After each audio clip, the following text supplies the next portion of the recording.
Here's the thing about the Inquisitors. The bar is pretty low. But what if that's not a bug? What if Palpatine designed them to fail? Stay with me, because once you see the pattern, you can't unsee it. We've all watched the same footage.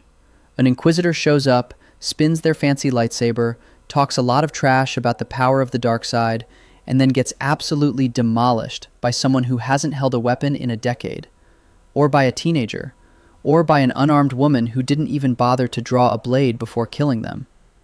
You could chalk this up to bad writing, lazy storytelling. Maybe the folks at Lucasfilm just don't know how to make villains threatening anymore. Or you could look at who created the Inquisitorius in-universe and ask yourself a very simple question.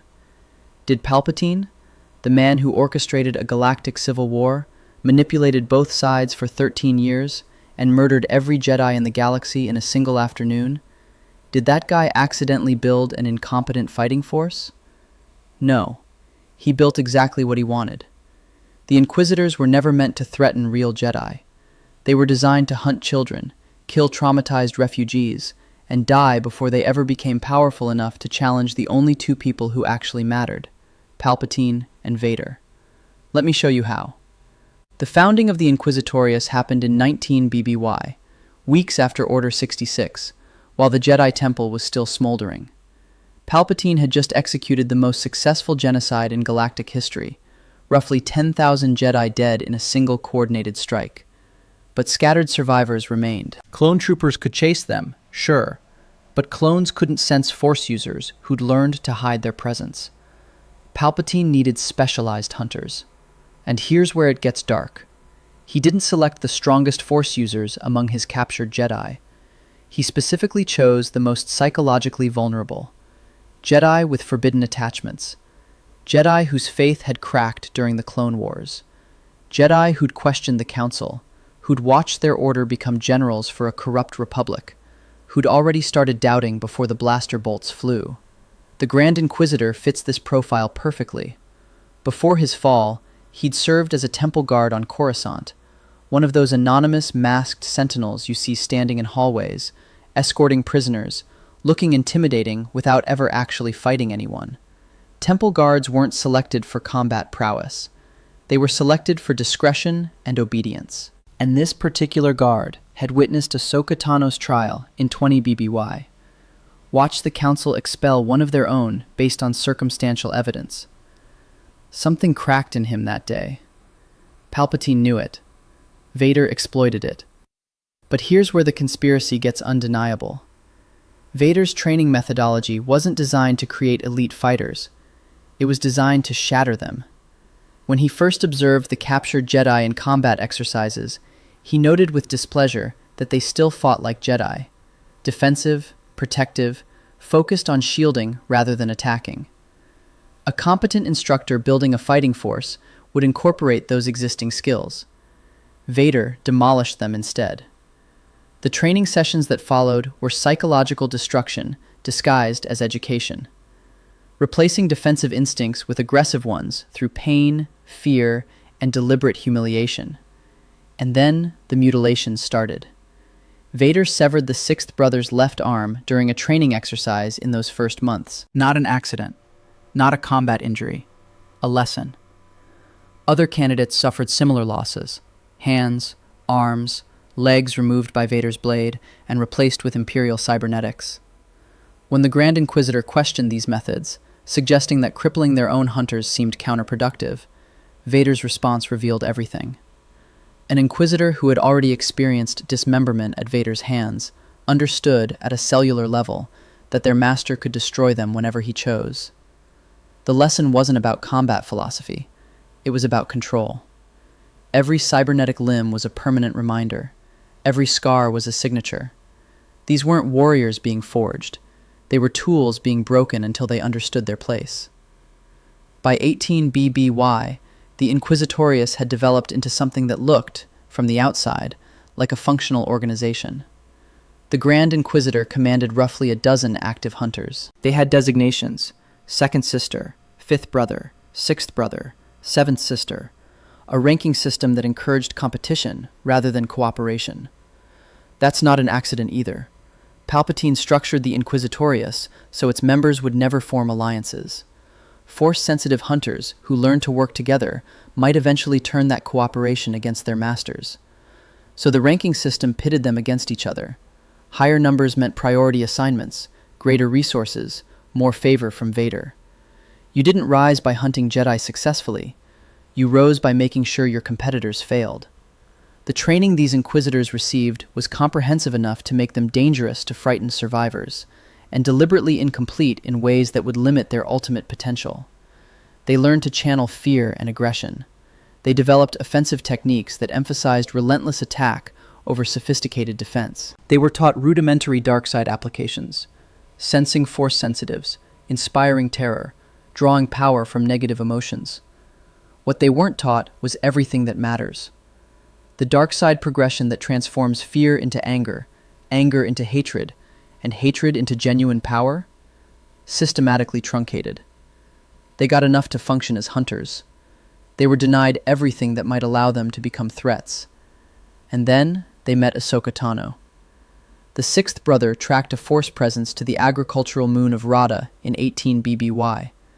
His intelligence indicated someone with Jedi training was hiding among farmers, organizing resistance against Imperial occupation. Standard stuff. He'd handled these cases before. But his intelligence didn't tell him who she was.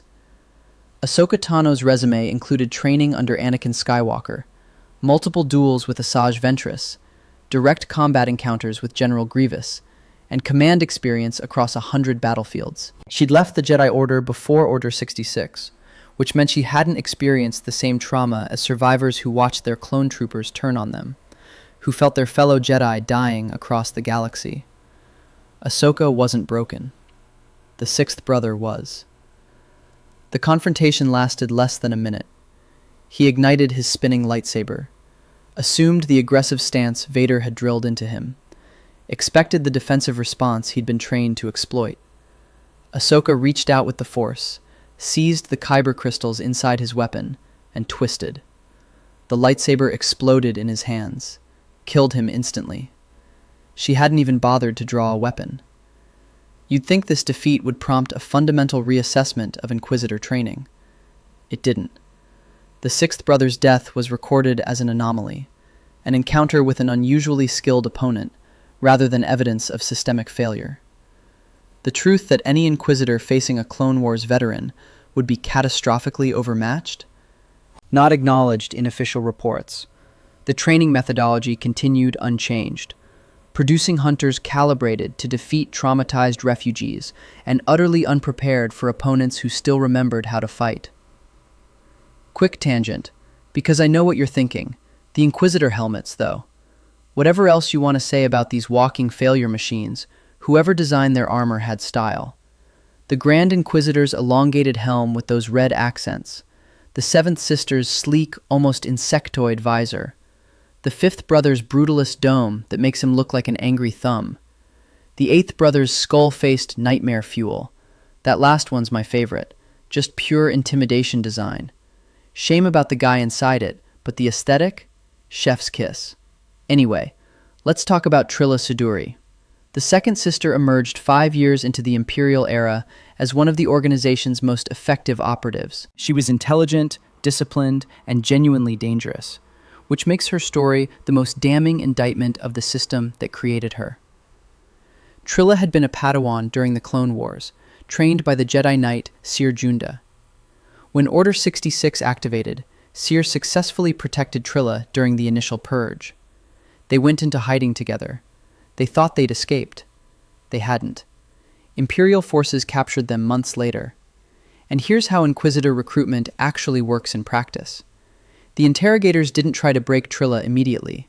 They tortured Cere instead, forced the Master to watch her Padawan suffering until Cere revealed the location of other Jedi survivors she'd been hiding. Then they tortured Trilla until she revealed information she'd withheld. Then they tortured both of them further, long past the point of extracting useful intelligence, until Trilla's psychological resistance collapsed entirely and she accepted Vader's offer of service. The Second Sister who emerged from this process was a creature of focused hatred, directing her rage primarily at her former master for breaking under torture. This made her effective. It also made her controllable. Trilla's anger consumed all the energy she might otherwise have directed at her imperial masters. She never quite let herself recognize that the Empire had manufactured both her trauma and her rage. In 14 BBY, Trilla tracked a force disturbance to the Braca shipbreaking yards. A young survivor named Cal Kestis had been hiding among the scrappers for 5 years. Padawan, whose training ended with Order 66, spent his adolescence suppressing his abilities, pretending to be ordinary. This should have been easy. The campaign stretched across multiple systems, Braca to Zepho to Kashyyyk. Trilla anticipated Cal's movements, laid traps, exploited his emotional vulnerabilities, repeatedly forced him into confrontations on her terms. She did everything right. She still lost. Cal Kestis defeated the Second Sister on Nur, the fortress world serving as Inquisitorius headquarters. The battle was close, decided more by Cal's ability to exploit Trilla's unresolved trauma than by pure combat skill. When Seer Junda appeared and offered her former Padawan a chance at redemption, Trilla hesitated. And in that moment of hesitation, Darth Vader arrived. He struck Trilla down without ceremony. Her final words to Seer were a warning. "You were right. The dark side." She didn't get to finish the sentence. But here's what matters. Trilla's moment of hesitation marked the first major instance of an Inquisitor's loyalty wavering at a critical moment. Palpatine's system was designed to control his hunters through fear and mutual suspicion. The flaw?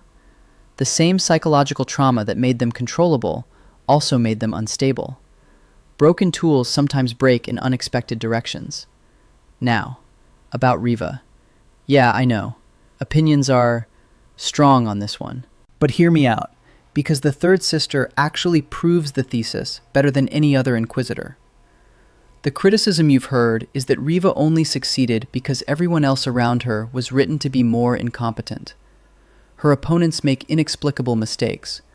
Characters who should know better suddenly forget how to function. Her wins feel manufactured. Here's the thing, that's exactly right. And it's not a flaw, it's the point. Reva was a youngling at the Jedi Temple during Order 66. She witnessed Anakin Skywalker's massacre of her fellow children, survived by hiding among the corpses until Imperial forces withdrew. Her recruitment into the Inquisitorius wasn't motivated by broken loyalty, it was revenge. She correctly identified Vader as the man who murdered her friends, and spent years playing the role of loyal servant while waiting for her opportunity to strike. In 9 BBY, she participated in the Tatooine operation hunting Obi-Wan Kenobi. The Grand Inquisitor was there, the fifth brother too. 3 Inquisitors against one of the greatest Jedi who ever lived. The operation descended into chaos immediately. Internal tensions proved as destructive as external failures. Reva, impatient with the Grand Inquisitor's measured approach and desperate to prove herself, stabbed her own superior with her lightsaber, left him for dead. He survived. Powans have multiple stomachs, and Imperial medical tech is surprisingly good. But Reva's attack exposed the fundamental instability Palpatine's competitive structure had bred into the organization. An Inquisitor willing to murder her own commander for personal advancement. A betrayal that should have been unthinkable within a disciplined military structure, but was entirely predictable within an organization designed to set its members against each other. When Reva finally struck at Vader, her true target all along, she discovered exactly how wide the gap between Inquisitor training and Sith mastery actually was. Vader defeated her without apparent effort, impaled her with her own lightsaber, left her for dead out of indifference rather than mercy. He simply didn't consider her worth the effort of a killing blow. That's not the action of someone who views the Inquisitorius as valuable. That's how you treat tools. The pattern continues with Kanan Jarrus, born Caleb Doom, a Padawan whose training ended when Order 66 killed his master, Depa Billaba. Kanan spent 14 years hiding from the Empire, suppressing his abilities, working as a smuggler, trying to forget he'd ever been a Jedi. He'd only recently begun training Ezra Bridger, a street orphan with no formal instruction. On paper, a lapsed Padawan and an untrained teenager. Easy prey for the Grand Inquisitor. The campaign against them stretched over months. The Grand Inquisitor repeatedly confronted Kanan and Ezra, repeatedly gained the upper hand through superior training and resources, repeatedly failed to achieve a decisive victory. Kanan's skills, dormant for 14 years, resurged under pressure. His master, Depa Billaba, had specialized in Form 3 defensive techniques, adapted for close-quarters combat. Kanan's muscles remembered, even when his conscious mind had forgotten. A Clone Wars veteran's training, even interrupted, even suppressed for over a decade, still surpassed what the Inquisitorius could produce in its elite hunters. So here's the question nobody asks. If Inquisitors consistently struggle against anyone Knight level or above, why don't they hunt in packs? Seriously. The Empire has the resources. You've got a dozen Force-sensitive hunters.